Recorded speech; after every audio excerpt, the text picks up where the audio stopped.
कहानी की शुरुआत होती है एक ऐसे सन्नाटे से जो अपने अंदर तबाही का मंजर छुपाए बैठा है। एक शांत और बेहद वीरान रेगिस्तान जहां दूर दूर तक सिर्फ रेत का समंदर है और हवाओं की रहस्यमयी गूंज। लेकिन इस खामोशी को चीरती हुई तीन सहेलियां एक बेहद आलीशान और शानदार विला की तरफ बढ़ रही हैं। यह घर इसी रेगिस्तान के बीचों बीच बना हुआ है जो हैदर के अंकल का है। वह इस वक्त शहर से बाहर हैं और इसी बात का फायदा उठाकर हैदर अपनी दो सबसे पक्की दोस्तों शार्लेट और डॉ के साथ यहाँ भी उन्हें एहसास होता है कि यह कोई साधारण पत्थर नहीं बल्कि एक जीवित प्राणी है। उसका आकार इतना अजीब था कि उसके अंग साफ नजर नहीं आ रहे थे। लड़कियां अंदाजा लगाने लगती हैं कि शायद यह रेगिस्तान का कोई अज्ञात जानवर होगा। इंटरनेट बंद होने की वजह से वे ऑनलाइन सर्च नहीं कर सकती थी, इसलिए वे अंदर जाकर जानवरों से जुड़ी मैगजीन्स देखने लगती हैं। लेकिन वहां भी कोई जवाब नहीं मिलता। हैदर घबराने लगती है कि उसके अंकल को पता चला तो वे बहुत नाराज होंगे। शार्लेट उसे शांत रहने के लिए कहती है और डर फोन ट्राई करने को कहती है, लेकिन वह भी कुछ ही देर में बंद हो जाता है। शार्लेट के लिए इंटरनेट के बिना रहना किसी नरक जैसा था। वह गुस्से में चिल्लाने ही वाली थी कि तभी बाहर लॉन से एक अजीब सी आवाज सुनाई देती है। यह आवाज उसी जीव की थी जिससे वे पिछली रात लॉन में ही छोड़ आई थी। तीनों घबराकर बाहर जाती हैं और देखती हैं कि वह जीव शुरुआत में मना कर देता है, लेकिन फिर वह लड़कियों के सामने एक अजीब शर्त रखता है। वह कहता है कि अगर उसे एक किस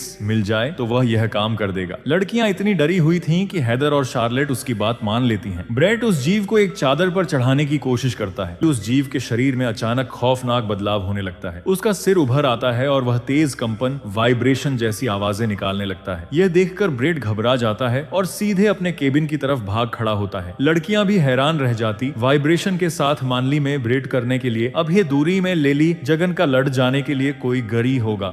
वह जीव लगातार अजीब वाइब्रेशन पैदा कर रहा था। हैदर को शक होने लगता है कि यह कोई साधारण जीव नहीं बल्कि दूसरे ग्रह का प्राणी यानी एक एलियन है। वह कहती है कि इसे खत्म कर देना ही बेहतर होगा, लेकिन डाओ कहती है कि बिना जानकारी के किसी जीव को मारना गलत है, हमें अधिकारियों को बताना चाहिए। फोन बंद होने की वजह से वे किसी से संपर्क नहीं कर पा रही थी, इसलिए हैदर फैसला करती है कि फिलहाल इसे अपनी प्रॉपर्टी से बाहर निकाल दिया जाए। तीनों मिलकर उस भारी शरीर को खींचती हैं और विला से बाहर कर देती हैं। वापस आकर हैदर को जगाने जाती है पर हैदर मना कर देती है। तब डॉ खुद फैसला लेती है और उस जीव को वापस अंदर ले आती है। हैरानी की बात यह थी कि जो जीव पहले बेहद भारी था अब अचानक बहुत हल्का हो चुका था। डॉ उसे फ्रिज से मिल्कशेक निकालकर पिलाने लगती है। अगली सुबह शार्लेट देखती है कि फ्रिज से उसकी पसंदीदा चीजें गायब हैं और जब वह उस एलियन को दोबारा कमरे में देखती है तो वह घबराकर डॉ पर चिल्लाने लगती है। हैदर भी गुस्सा हो जाती है और कहती है कि इसे तुरंत बाहर फेंको। जैसे सुझाव देती है कि पास वाले केबिन में रहने वाली फैमिली से मदद ली जाए, उनके पास गाड़ी है। हैदर और शार्लेट केबिन की ओर निकल पड़ती हैं। इधर घर में डॉ अकेली रह जाती है और उस एलियन की बदबू से परेशान होकर वह चुपके से एक ड्रिंक में जहर मिला देती है ताकि उस जीव को खत्म किया जा सके, लेकिन और वे सो जाती हैं।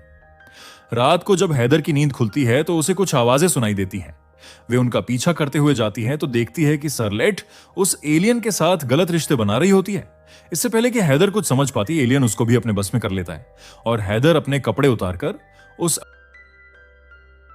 उन्हें अलायन के साथ टापाटप करने में बहुत मजा आ रहा था। हालांकि वे उस अलायन के वश में थीं, लेकिन उन्हें क्या पता था कि यह गलती उनके जिंदगी की सबसे बड़ी गलती होगी।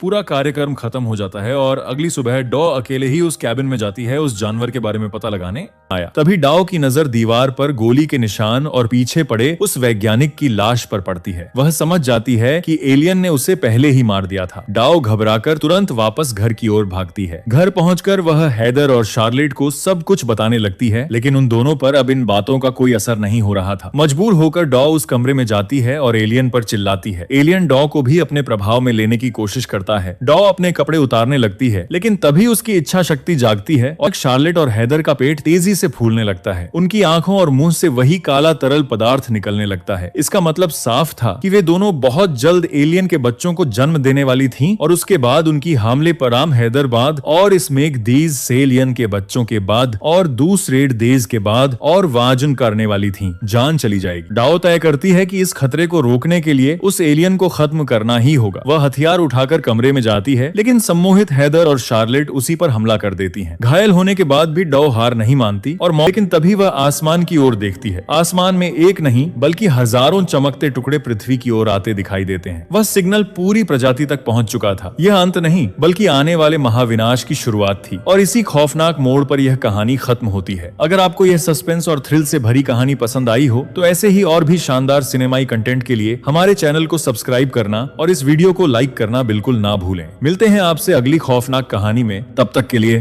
अलविदा।